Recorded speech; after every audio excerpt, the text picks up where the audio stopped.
Very good morning students. मैं Mrs अपराजिता वानी। मैं आपके लिए रिवीजन वीडियो लेकर आई हूँ ईवीएस का class 2 lesson number 2 human body. मैं आपको बता दूँ सारी वर्कशीट्स और जो बुक की जो एक्सरसाइजेज हैं वो आपको लर्न करनी बहुत ज़रूरी हैं, क्योंकि मैंने जो एग्ज़ाम पेपर बनाया है वो भी चैप्टर से और इसी बुक कंटेंट से और वर्कशीट से बनाया है। तो इसमें आपको कोई डाउट होना ही नहीं चाहिए कि आपको क्या याद करना है और क्या नहीं। दो ही आपके पास कंटेंट्स हैं, वर्कशीट्स और बुक कंटेंट। इन दोनों की आपके पास आंसर कीज भी अवेलेबल हैं। जहाँ तक रही चैप्टर की बात, मैं आपको ये समझा रही हूँ दोबारा से आपकी ही फॉर्म में, आपके तरीके से, तो आपको लर्न करने में बहुत इजी हो जाएगा। So chapter number 2 human body देखते। Our body is made of number of parts. हमारी बॉडी नंबर ऑफ पार्ट्स से बनी हुई, मतलब बहुत सारे बॉडी पार्ट्स हमारे पास हैं। They work together to help us to do our daily chores. ये हमारी मदद करते हैं कि हम अपने डेली के जो बेसिक काम हैं वो हम कर सकें। How our body help us. अब हमें ये देखना है कि हमारी जो बॉडी है वो कैसे हेल्प करती है। Each part of our body help us in different way. हमारी बॉडी के जितने भी पार्ट हैं वो सभी हमारी मदद करते हैं किसी न किसी तरीके से। जैसे कि leg help us to walk, जो हमारे पैर हैं वो हमें चलने में, किक लात मारने में, क्लाइंब चढ़ने में, रन भागने में, हॉप कूदने में, जॉग जो हम धीरे धीरे भागते हैं, जो धीरे धीरे भागते हैं उसे हम जॉगिंग बोलते हैं, जॉग करने में, डांस नाचने में, एंड स्किप माने रस्सी कूदने में हमारी मदद करते हैं। इसी तरह से हमारे हाथ हैं, hands help us to eat. हाथ हमारे सबसे ज़्यादा काम कब आते हैं? जब हम खाना खाते हैं। होल्ड हम पकड़ते हैं, राइट लिखते हैं, लिफ्ट उठाते हैं चीज़ों को, ठीक है। इससे ये हमारे कौन हेल्प कर रहा है? हमारे हैंड्स हेल्प करते हैं। We use our arms and shoulder. हमारे जो आर्म्स और ये शोल्डर्स हैं, हैंड्स टुगेदर, और हमारे हाथ, इन सबको हम एक साथ मिलजुल कर यूज़ करते हैं। कब? जब हमें पुश करना हो। पुश माने धक्का देना, पुल माने खींचना, और थ्रो माने फेंकना। हम इनकी मदद से ये तीनों काम करते हैं। We use our shoulder and back to carry things. हम अपने शोल्डर और बैक, जो हमारी कमर है, उस पर हम चीज़ों को कैरी करते हैं। काफ़ी सारे बच्चे आप देखते हैं, आप अपने स्कूल बैग्स भी शोल्डर्स पे रख के लेकर आते हैं, है ना। फिर है our back help us to stand straight and to bend forward and backward. हमारी जो बैक है, मीन्स जो हमारी कमर है, वो सीधे खड़े होने में मदद करती है, और बैंड माने झुकने में और पीछे होने में हमारी मदद करती है। अवर नीज माने घुटने, help us to bend down माने नीचे बैठने में। स्क्वाट माने हम घुटनों को ऐसे पकड़ के बैठ जाते हैं, स्क्वाट। एंड नील माने बिल्कुल हम लोग जब घुटनों पे बैठते हैं तब हमें झुकने में मदद करते हैं। कौन? हमारे घुटने, knees. Our neck help us to turn our head from side to side. हमारी जो ये नेक है, इससे हम अपनी गर्दन को इधर उधर घुमाने में मदद में लेकर आते हैं। Eyes, nose, ears, skin and tongue are our sense organs. ये पांचों हमारे क्या है? सेंस ऑर्गन्स हैं। इनसे हम अपने आसपास की जो चीज़ें हैं उनको महसूस, देख, सुन सकते हैं। Our sense organ help us to, ये हमारे क्या क्या मदद करते हैं? Our sense organs help us to know about the things around us. इनसे हम जो हमारे आसपास की जो चीज़ें हैं उनको समझने में, फील करने में, सुनने में हमारी मदद करते हैं। जैसे कि nose help us to smell माने सूंघना। स्मेल कैन बी गुड और बैड, ये अच्छी भी होती है और बुरी भी होती है। आइज माने आंखें, eyes help us to see, ये हमें देखने में मदद करती हैं। We can see the size, shape and colour of things around us. इससे हम साइज देख सकते हैं, शेप देख सकते हैं, कलर भी देख सकते हैं चीज़ों का जो हमारे आसपास की हैं।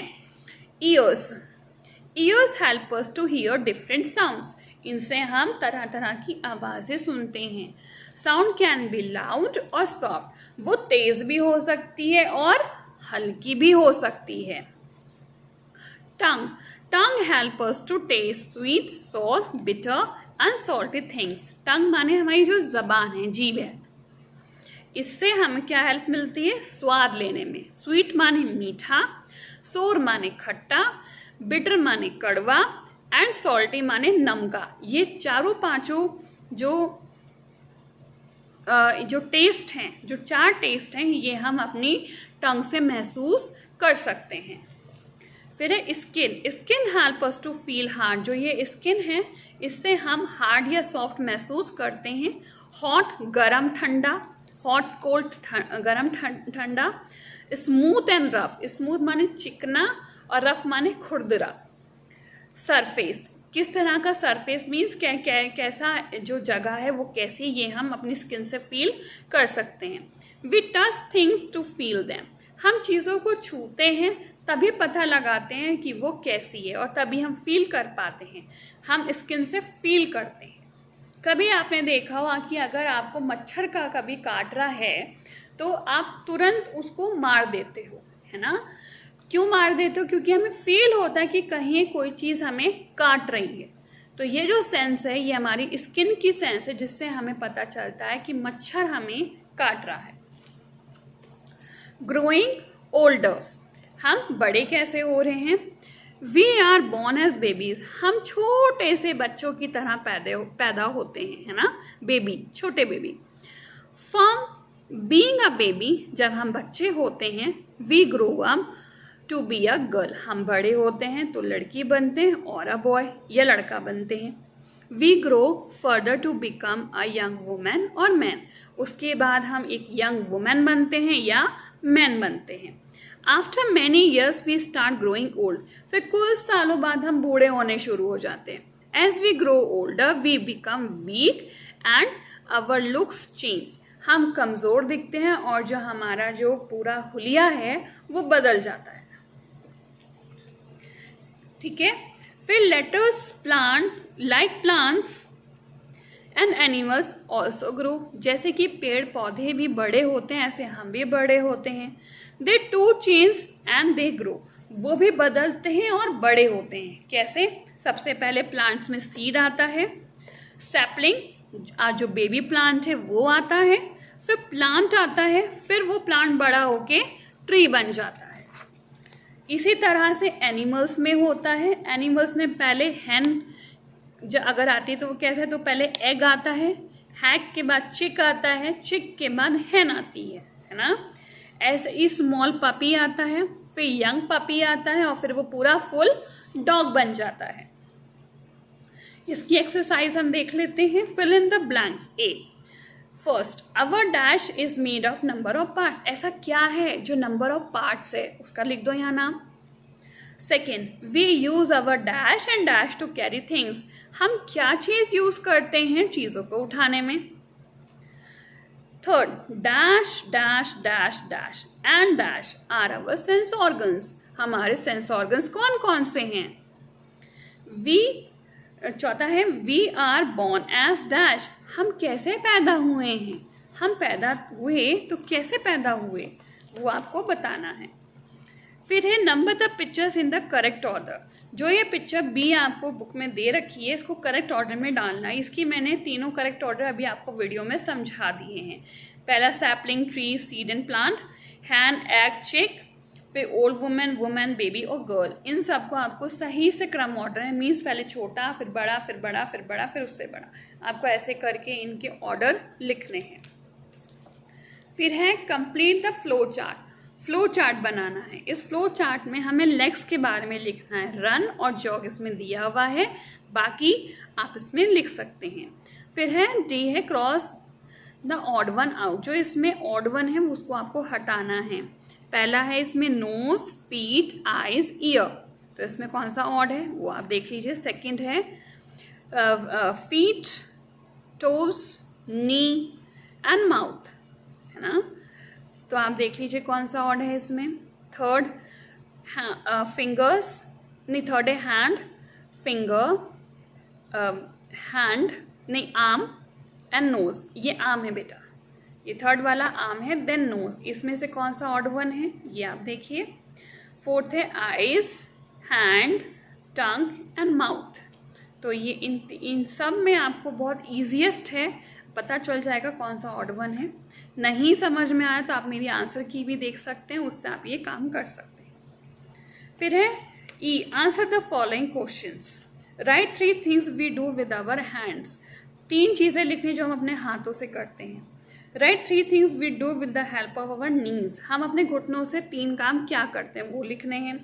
How does our neck help us. हमारी जो नेक है वो कैसे हेल्प करती है, ठीक है, ये आपको बताना है बेटा। अगर आपने ये मेरी वीडियो फिर से एक बार देखी तो आपको ये चैप्टर बहुत अच्छे से समझ में आएगा, ठीक है। सो अब हम तीसरा चैप्टर देखते हैं। तीसरा चैप्टर है माय फैमिली। माय फैमिली बहुत छोटा सा चैप्टर है, बहुत इजी भी है। चलिए हम इसको जल्दी से समझ लेते हैं। Sana draw a picture of her family in a drawing competition in school. She tells her teacher about her family. Sania ने एक ड्राइंग पिक्चर बनाई, उसमें अपनी फैमिली मेम्बर्स की फ़ोटोज़ पेस्ट करी, उसमें बताया कि उसकी फैमिली में कौन कौन है। अब देखिए, a family is a group of people related to each other. Family एक ऐसा ग्रुप है लोगों का जो एक दूसरे से जुड़ा हुआ रहता है। जैसे कि आप अपने मम्मी पापा से जुड़े हुए हैं और मम्मी पापा आपस में एक दूसरे से जुड़े हुए हैं, तो ये लोग क्या हैं, family. Grandparents, parents, uncle, aunts and children together make a family. Grandparents, parents, uncle, aunts and cousins ये सब जब मिल जाते हैं तो ये भी एक फैमिली बनाते हैं। All members of a family may or may not live in the same house. सारे फैमिली मेम्बर ज़रूरी नहीं कि एक ही हाउस में रहें, ये अलग अलग हाउस में भी रहते हैं। Nuclear family. A nuclear family has only parents and children. Nuclear family में सिर्फ बच्चे होते हैं और माँ बाप होते हैं। इट मे बी बिग और स्मॉल, ये बड़ी और छोटी दोनों हो सकती है। फिर है joint family. A joint family has grand parents, parents, uncle, aunts and cousins live together in the same house. Joint family में ग्रैंड पेरेंट्स होते हैं, पेरेंट्स होते हैं, अंकल, आंट्स मीन्स चाचा चाची या मामा मामी में से कोई हो सकता है, कज़न्स भी उनके बच्चे होते हैं। ये सब जब एक घर में मिल के रहते हैं तो वो क्या कहलाते हैं, जॉइंट फैमिली कहलाते हैं। हाउ वी आर रिलेटेड, अब हम कैसे जुड़े हुए हैं। Sania parent are her grand parent. जो सानिया के पेरेंट्स हैं उनके पेरेंट्स उसके क्या लगे, ग्रैंड पेरेंट्स। सानियाज फादर्स और mother's sister is her aunt. जो सानिया फादर्स और मदर हैं और या उनकी जो सिस्टर है वो उसकी क्या लगी, आंट। मीन्स पापा की जो सिस्टर हैं वो आपकी क्या लगी, आंट। हर फादर्स और mother's brother is her uncle. और जो उसके पापा और मदर हैं उनके भाई, ठीक है, चाहे वो पापा की तरफ से हो चाहे मामा की तरफ से, वो क्या लगे, अंकल। इधर चाचा लगे और इधर मामा लगे, लेकिन लगे वो अंकल, ठीक है। फिर है सानियाज अंकल और aunt's children are her cousin. और जो उन अंकल के बच्चे हैं वो सानिया की क्या लगे, कज़न्स। कज़न्स माने भाई बहन, ठीक है, चचेरा भाई, ममेरा भाई, उनको कज़न्स बोलते हैं। Sania's is her grand parents grand daughter. जो सानिया के ग्रैंड पेरेंट हैं, ग्रैंड पेरेंट की सानिया क्या लगी, ग्रैंड डॉटर। मीन्स मैं अपने दादा दादी की क्या लगी, grand daughter. And her brother is her grand son. और जो मेरा भाई होगा वो क्या लगेगा, ग्रैंड सन, ठीक है। जो नाती पोते हैं वो क्या लगेंगे, ग्रैंड सन और ग्रैंड डॉटर। फिर है फैक्ट एंड देखिए, father's relative are paternal relative and mother's relative are maternal relative. जो हमारे पापा की तरफ के रिलेटिव हैं जैसे दादा दादी, ये सब क्या है, हमारे पैटर्नल है, ठीक है, पापा पैटर्नल, पी फॉर पापा, पी फॉर पैटर्नल, ठीक है। मदर की तरफ से जो नाना नानी मासी मामा लोग हैं ये मैटर्नल है, ये मैटर्नल रिलेटिव है, means mummy as maternal, M for mummy, M for maternal relative, ठीक है। ये आपको हिंट बहुत अच्छे से याद होना चाहिए। P as in papa paternal relative, M for mother maternal relative, ठीक है। फिर है हेल्पिंग वन अनदर। अब हम एक दूसरे की मदद कैसे करनी चाहिए। अब grand parents play with us, हमारे जो ग्रैंड पेरेंट्स हैं वो हमारे साथ खेलते हैं। टेल अस स्टोरी, हमें कहानियाँ सुनाते हैं। And take us to the park, हमें पार्क में भी घुमाने के लिए ले जाते हैं। They do many other things to show their love for us, वो बहुत सारे ऐसे काम करते हैं जिससे हमें उनका प्यार और कंसर्न दिखती है। अवर parents look after all our needs, और हमारे जो पेरेंट्स हैं वो हमारी ज़रूरतों का ध्यान रखते हैं, हमारी नीड्स का वो बहुत अच्छे से ध्यान रखते हैं। They work hard to make us comfortable, वो बहुत मेहनत करते हैं हमारे को कंफर्टेबल एक जोन देने में। We can also show our love for our family in many ways, हमें भी उनके लिए अपना प्यार दिखाना ज़रूरी होता है। कैसे? Wish every one good morning and good night, हमें सबको गुड मॉर्निंग गुड नाइट बोलना चाहिए। Do not disobey your elders और to be rude to them, हमें उनसे चिड़चिड़ा कर बात नहीं करनी चाहिए, रूड होकर बात नहीं करनी चाहिए, हमें उनकी आज्ञा का पालन करना चाहिए, उनका कहना मानना चाहिए। Take care of a family members who is unwell, अगर परिवार में कोई बीमार है उसकी देखभाल भी करनी ज़रूरी है।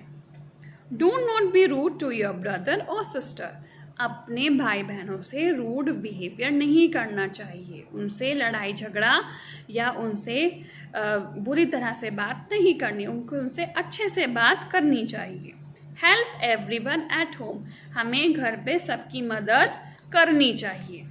ठीक है, फिर हम इसकी एक्सरसाइज देख लेते हैं। इसकी एक्सरसाइज है आंसर द फॉलोइंग क्वेश्चन। पहला है व्हाट इज फैमिली, परिवार क्या है। तो इस चैप्टर में बहुत इजी है, परिवार क्या है। सेकंड है व्हाट इज न्यूक्लियर फैमिली, जो न्यूक्लियर फैमिली वो किसे कहते हैं। What is a joint family, joint family किसे कहते हैं। Right 2 ways in which you help your family, आपको वो 4 तरीके बताने हैं जिससे आप अपने परिवार की मदद करते हैं। फिर है बी, राइट येस और no then write the correct answer wherever needed, 1 example is done for you. First है आपको येस और नो लिखना है, ठीक है, लेकिन जहाँ रिक्वायरमेंट, जहाँ नो लिखेंगे वहाँ पे आप करेक्ट आंसर भी लिखेंगे। ठीक है, पहला है mother's brother is grandfather, no uncle, mummy के जो भाई हैं वो ग्रैंडफादर नहीं अंकल लगेंगे। ठीक है, पेरेंट्स पेरेंट आर कजन्स, क्या पेरेंट कजन्स हैं, लिखिए सही आंसर क्या लगे। थर्ड है फादर्स ब्रदर इज अंकल, पापा के जो भाई हैं वो अंकल लगे, सही आंसर लिखिए, या सही है कि गलत ये लिखिए। Mother's sister is grandmother, mummy की जो बहन है वो ग्रैंड मदर लगी, सही है कि गलत, गलत है तो सही आंसर लिखिए। अंकल्स चिल्ड्रन आर पेरेंट्स, जो अंकल के मीन्स जो हमारे चचेरे जो चाचा हैं उनके बच्चे चचेरे भाई बहन लगे, है ना, वो क्या पेरेंट्स हैं हमारे। यस और नो लिखिए और सही आंसर लिखिए, या सही है तो यस लिखिए, जो भी है आंसर वो लिखिए। 6 है अंकल्स वाइफ इज आंट, जो अंकल की वाइफ हैं क्या वो आपकी आंटी लगी, सही लिखिए, या क्या है इसमें सही आंसर है कि गलत है वो लिखिए। Who did the right thing put a tick on a और अ क्रॉस, इसमें से हमें उसके आगे निशान लगाना है जिसने सही काम करा है। Did you wish your family good morning today, Soha yes I do, yes I did. Ali no I forgot, Sona I never wish them, इसमें से सही काम किसने करा है आपको समझ में आ रहा, लिख सकते हैं। How did you help your grandmother who is ill, आप अपनी ग्रैंड मदर की हेल्प कैसे करेंगे जो बीमार है। Parul yes I read the newspaper to her. Tanya I spend the day playing.